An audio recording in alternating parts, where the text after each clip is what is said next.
அப்படி இருக்கிறது, அதே நிலையில் இருக்கிறது. அப்ப இது ஒரு தடயம். அப்ப எதுக்காக இதை சொல்ல வர்றோம்னு கேட்டா, ஜிப்ரீல் என்ற வானவரை அல்லாஹ் ரப்பல் ஆலமீன் குர்ஆனை கொண்டு வந்து தருவதற்கு மட்டும் அனுப்பல, இந்த மாதிரியான வேலைக்கு கூட அனுப்புகிறான். நபிகள் நாயகம் ஸல்லல்லாஹு அலைஹி வஸல்லம் அவர்கள் இஸ்லாத்தை பிரச்சாரம் செய்த ஆரம்ப காலத்தில் மக்காவுக்கு பக்கத்தில் இருக்கிற தாயிஃபுக்கு போனார்கள். தாயிஃப் என்ற ஊர்ல போய் இந்த மார்க்கத்தை சொல்றாங்க. சொந்த ஊர்ல ஏத்துக்கிற மாட்டேங்கிறான், அடிச்சு விரட்டுறான், யாரும் அங்கீகரிக்க மாட்டேங்கிறான். அப்ப நம்ம பக்கத்தில் உள்ள ஊருக்கு போவோம்னு சொல்லி அங்க உள்ள மக்களுக்கு போய் சொல்கிறார்கள். அங்க சொந்த ஊர்ல கிடைக்கிற வரவேற்பு கூட மோசமான வரவேற்பா இருக்கிறது. இங்கேயாவது சொந்த ஒரு குடும்ப கௌரவத்துக்கு பார்த்துக்கிட்டு ரொம்ப டார்ச்சர் பண்ணாம இருந்தாங்க. உயர்ந்த குலத்துக்காரரு, ஃபேமிலிலாம் ஒன்னா சேர்ந்துக்கிறேன் அப்படின்னு சொல்லி கொஞ்சம் ஒரு மாதிரியா தான் அவரை ட்ரீட் பண்ணிக்கிட்டு இருந்தாங்க.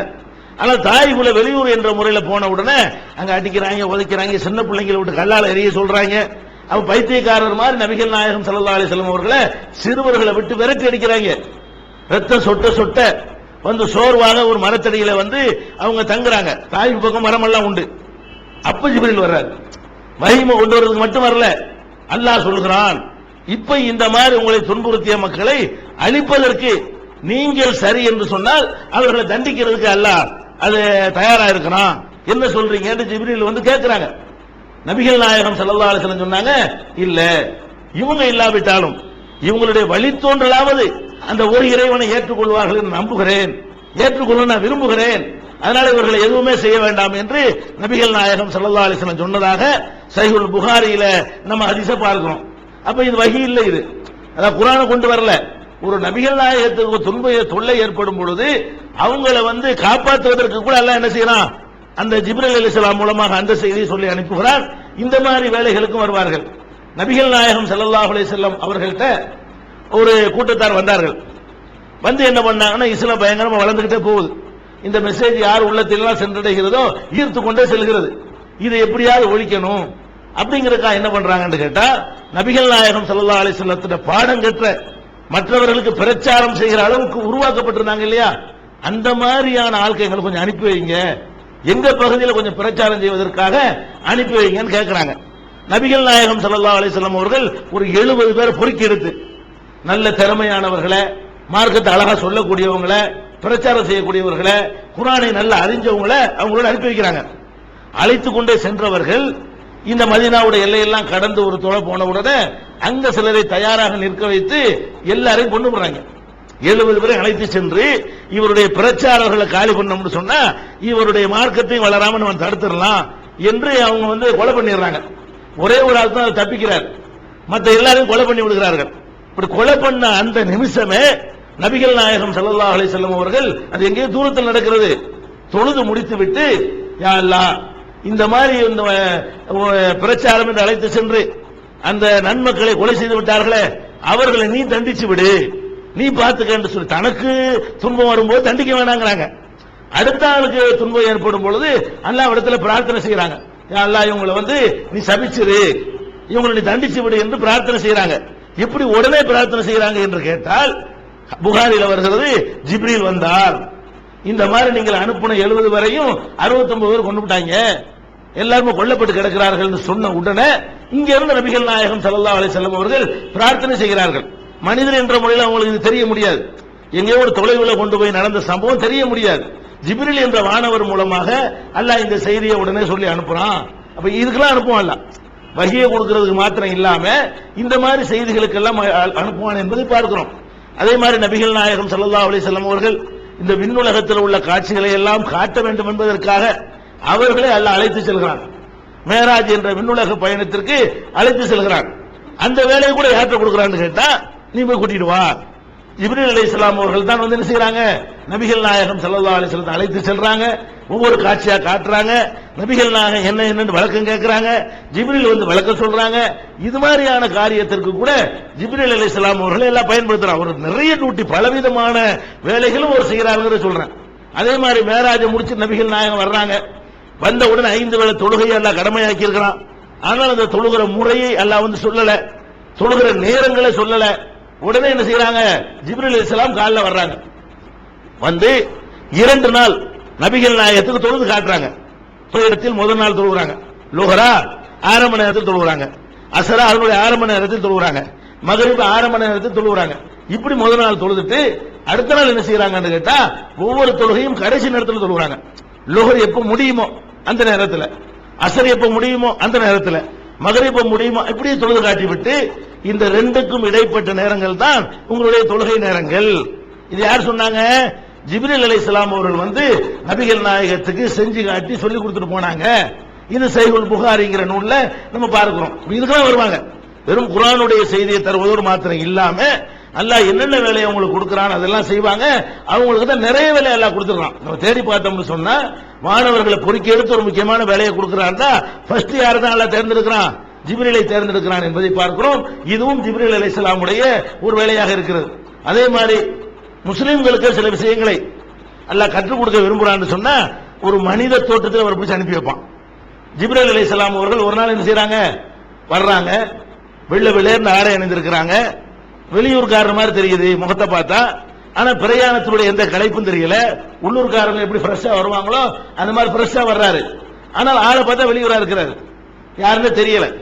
நபிகள் நாயகத்துக்கு பக்கத்துல வந்து அவங்களுடைய முட்டுக்காலோட தன்னுடைய முட்டுக்காலை சேர்த்து கொண்டு உட்கார்கிறார். உட்கார்ந்து என்ன பண்றாரு? அகபிர்னி அனில் இஸ்லாம், இஸ்லாம் தான் என்னன்னு சொல்லு.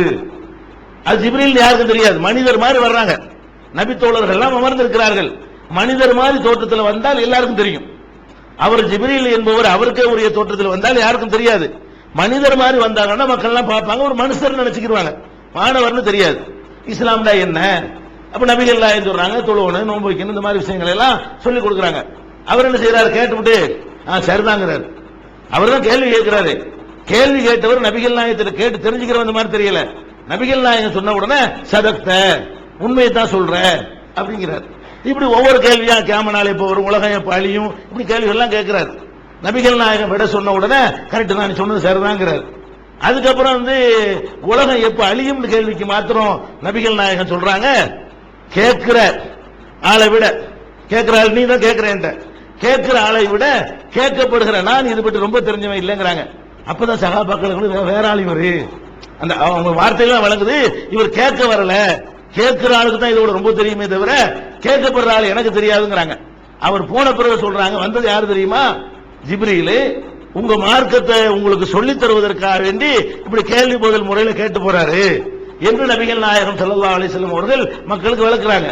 வெளியே ஓடி போய் உடனே பாக்குறாங்க, ஆளை காணோம். அவர் யார் வந்தார்? ஜிப்ரீல் நம்மளும் போய் ஆளை பார்த்துட்டு வருவோம்னு சொல்லி மறுபடி போனா அவர் இல்ல. இப்படி எல்லாம் புகாரில ஹதீஸ் நம்ம பார்க்கிறோம். அப்ப இந்த மாதிரியான விஷயங்களுக்கு எல்லாம் கூட என்ன செய்வாங்க? ஜிப்ரீல் அலைஹிஸ்ஸலாம் அவர்கள் வந்திருக்கிறார்கள். இப்படி ஏராளமான வேலைகள். அதுல ஒரு வேலை தான் வஹி கொண்டு வருவது, அதாவது இறைவனுடைய வேதத்தை கொண்டு வருவது. இறை தூதர்களுக்கு வந்து எப்படி மனிதர்கள் தொழணும், நோன்பு வைக்கணும், எப்படி அல்லாஹ்வை நம்பணும், மறுமைண்டா என்ன, அங்க உள்ள நியாய தீர்ப்பு எப்படி நடக்கும், இந்த மாதிரி செய்திகளை எல்லாம் மக்களுக்கு சொல்வதுதான் வேதத்தினுடைய வேலை. அந்த வேதத்தை கொண்டு வருகிற பணியையும் அல்லாஹ் ஜிப்ரீல் அவர்கள்ட்ட கொடுத்தான். அந்த மாதிரி நபிகள் நாயகம் ஸல்லல்லாஹு அலைஹி வஸல்லம் அவர்களுக்கு ஜிப்ரீல் அலைஹிஸ்ஸலாம் அவர்கள் வேதத்தை குர்ஆனை கொண்டு வந்தார்கள். குர்ஆன் எப்படி கொண்டு வருவாங்க? இரண்டு விதமாக அவங்களுக்கு குர்ஆன் வரும். இந்த வேலைகளோட ஒரு வேலை குர்ஆனை கொண்டு வர்ற வேலை. குர்ஆனை எப்படி கொண்டு வருவாங்கன்னு கேட்டா, மனிதர்கள் பேசுகிற பாஷையிலேயே வந்து ஜிப்ரீல் அலைஹிஸ்ஸலாம் அவர்கள் இப்ப அல்ஹம்துலில்லாஹி ரப்பில் ஆலமீன் அர் ரஹ்மானிர் ரஹீம் இப்படி ஓதி காட்டுவார்கள். அதை நான் வந்து மனப்பாடம் செய்து கொள்வேன், அப்புறமேல் நான் உங்கள்கிட்ட சொல்லுவேன் என்று நபிகள் நாயகம் ஸல்லல்லாஹு அலைஹி வஸல்லம் சொல்றாங்க. இது ஒரு முறை. இன்னும் சில நேரத்தில் வந்து மனிதனுடைய பாஷையில சொல்லாம மணியோசையை போல, மணியோசை அந்த மணியோசை மாதிரி தான் இருக்கும், பாஷை மாதிரி இருக்காது.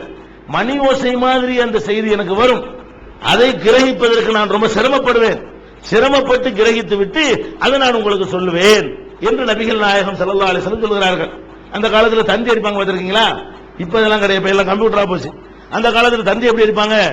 டொக்கு டொக்குன்னு சத்தம் தான் கேட்கணும். பக்கத்தில் நின்றோம்னு சொன்னா இவங்க ஏதோ பாஷையை எழுதுனான்னு நமக்கு தெரியாது. பார்த்தா என்ன செய்யும்? அந்த போஸ்ட் ஆபீஸ்ல போய் தந்தி அடிக்க போனோம்னா டொக்கு டொக்கு டொக்குன்னு மிஷினை தட்டுவாரு, சத்தம் தான் கேட்கு. அதுக்கு என்ன அர்த்தம்னு அதை படிச்சவனுக்கு தெரியும். அங்க உட்காந்து எழுதுவாங்க, ஓ இதுதான் சொல்றாங்க, இந்த ஆள் மண்டையை போட்டாரு, இந்த ஆள் கல்யாணம், இப்படிங்கிற விஷயத்தை வந்து இந்த சத்தத்தை கொண்டு விளங்குறாங்க இல்லையா?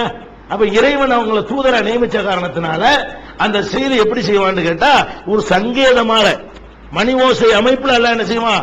அனுப்பி வைப்பான். அந்த மணி ஓசை நமக்கு கேட்டா கூட மணி ஓசையா தான் கேட்கும். எப்படி தண்ணி அடிக்கிறவர் அடிக்கிற டொக்கு டொக்குன்னு சத்தமா நம்ம கேட்குமோ அதை படிச்சவனுக்கு மாத்திரம்தான் அந்த பாஷை விளங்குமோ, அந்த மாதிரி எப்படி வரும்னு கேட்டா ஒரு சத்தம் மாதிரி என்ன செய்யும், கேட்கும். ஆனால் அது கிரகிச்சு இதுதான் சொல்லப்படுது என்று நான் கிரகிச்சு சொல்வேன் என்று நபிகள் நாயகம் ஸல்லல்லாஹு அலைஹி வஸல்லம் அவர்கள் சொல்கிறார்கள்.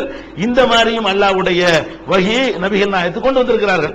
இதுபோக குர்ஆனுடைய அந்த 23 வருஷ காலத்துல எப்படி எப்படி எல்லாம் என்னென்ன சந்தர்ப்பங்களை எல்லாம் அவங்க மூலமா வஹி வந்தது, ஜிப்ரீல் அலைஹிஸ்ஸலாம் அவர்கள் இன்னும் என்னென்ன பணிகளுக்கெல்லாம் அனுப்பப்பட்டார்கள் என்பதை அடுத்தடுத்த வாரங்களில் பார்க்கலாம். பிஸ்மில்லாஹிர் ரஹ்மானிர் ரஹீம். அஸ்ஸலாமு அலைக்கும் வரஹ்மத்துல்லாஹி வபரகாத்துஹு. கண்ணியத்திற்குரிய எல்லாம் வல்ல அல்லாஹ் ஜல்ல ஷானஹு தஆலாவின் நல்லடியார்களே, அல்லாஹ்வுடைய பேரருளால் இந்த தொடரிலே வானவர்களை பற்றி, மலக்குகளை பற்றி எப்படி நாம் நம்ப வேண்டுமோ அது குறித்த செய்திகளை அறிந்து வருகிறோம். இறுதியாக ஜிப்ரீல் அலைஹிஸ்ஸலாத்து வஸலாம் என்ற வானவர் எந்தெந்த பணிகளுக்காக அவர் படைக்கப்பட்டிருக்கிறார், அவருடைய அலுவல்கள் என்ன என்பதை பார்த்து வருகிறோம். அதன் ஒரு பகுதியாக ஜிப்ரீல் அலைஹிஸ்ஸலாத்து வஸலாம் அவர்களை சில மனிதர்களுடைய பேச்சுக்களை, அவர்களுடைய சொற்களை சரியான முறையில் மக்கள் மத்தியில் எடுத்துச் சொல்வதற்காக அவரை கொண்டு அல்லாஹ் சிலரை பலப்படுத்துவானாம். திருமறை குர்ஆனில் எடுத்து பார்த்தால் ஈசா அலைஹிஸ்ஸலாத்து வஸலாம் அவர்களுக்கு அல்லாஹ் வேதத்தை கொடுப்பதற்காக அவர்களை அனுப்பியோடு நிற்காமல் அவங்களை கொண்டு நான் உன்னை வலுப்படுத்தினேன், இது ஐயத்துக்க பிரூஹில் குதுஸ், ரூஹுல் குதுஸ் என்ற ஜிப்ரீல் மூலமாக ஈசாவே உன்னை நான் வலுப்படுத்தியதை சிந்தித்து பார்ப்பீராக அப்படின்னு சொல்லி அல்லாஹ் சொல்றான். அப்ப ஈசா நபியை அல்லாஹ் ஜிப்ரீல் அலைஹிஸ்ஸலாத்தை கூடவே அனுப்பி அவர் மூலமாக ஈசா நபியை வலுப்படுத்தியதாக சொல்கிறான். இப்படி வேற எந்த நபிக்கும் அல்லாஹ் சொல்லல. நபிமார்களை பற்றி பேசும் பொழுது ஜிப்ரீலை கொண்டு மூசாவை வலுப்படுத்தினோம், ஜிப்ரீலை கொண்டு நூஹ் நபியை வலுப்படுத்தினோம், ஜிப்ரீலை கொண்டு இப்ராஹிம் நபியை வலுப்படுத்தினோம் என்று சொல்லாமல் ஈசா நபியை பற்றி சொல்லும் பொழுதுதான் அல்லாஹ் என்ன சொல்றான், ஜிப்ரீலை கொண்டு உன்னை நான் வலுப்படுத்தினேன், ஜிப்ரீல் உன் கூடவே இருப்பாரு, அவரை கொண்டு உனக்கு நான் வலு தந்திருக்கிறேன் சொல்றான். இது எந்த அர்த்தத்தில் சொல்றான் என்று கேட்டால், ஜிப்ரீல் அலைஹிஸ்ஸலாத்து வஸலாம் ஈசா அலைஹிஸ்ஸலாத்து வஸலாம் அவர்கள் மற்ற நபிமார்களில் இருந்து ஒரு வித்தியாசமான முறையில் படைக்கப்பட்டிருக்கிறார்கள். படைக்கப்பட்டது மாத்திரமில்லாமல் அவங்க பிறந்த உடனேயே பேசினார்கள் அல்லாஹ் சொல்லி காட்டுறான். ஒரு குழந்தை பிறந்தவன பேசாது, பேசுவதாக இருந்தால் அதற்கு சில மாதங்கள் சில வருடங்கள் பிடிக்கும். அதுக்கப்புறம் கொஞ்சம் கொஞ்சமா ட்ரைனிங் எடுத்த பிறகுதான் ஒரு குழந்தைக்கு பேச முடியும். அப்ப ஈசா அலைஹிஸ்ஸலாம் பிறந்த உடனே அந்த மக்கள் சந்தேகம் தெரிவிக்கிறாங்க, இது எப்படி தகப்பன் இல்லாம ஒரு பிள்ளை பெற முடியும்? அப்ப அல்லாஹ் அதுக்கு ப்ரூஃப் கொடுக்கணும். சந்தேகப்படும் போது சந்தேகத்தை தீர்க்கணும். எப்படி தீர்க்கிறது? அந்த குழந்தைய அல்லாஹ் பேச வைக்கிறான். பாஷாரத் இலை. உடனே மரியம் அலைஹிஸ்ஸலாம் என்ன பண்றாங்க, இது ஏன் என்கிட்ட கேக்குறீங்க, இந்த குழந்தையதே கேளுங்க என்று அவங்க கையை சுட்டி காட்டுறாங்க. அவங்க கேட்கிறாங்க, மக்கள் கேட்கிறாங்க, கைஃப நுகல்லிமு மன் கான ஃபில் மஹதி சபியா, சொத்தில் குழந்தைக்கு நாங்க எப்படி பேசுறது, எப்படி பேசும் என்று கேட்ட உடனே ஈசா நபி பேசுறாங்க. கால இன்னி அப்துல்லாஹ், நான் அல்லாஹ்வுடைய அடியான்,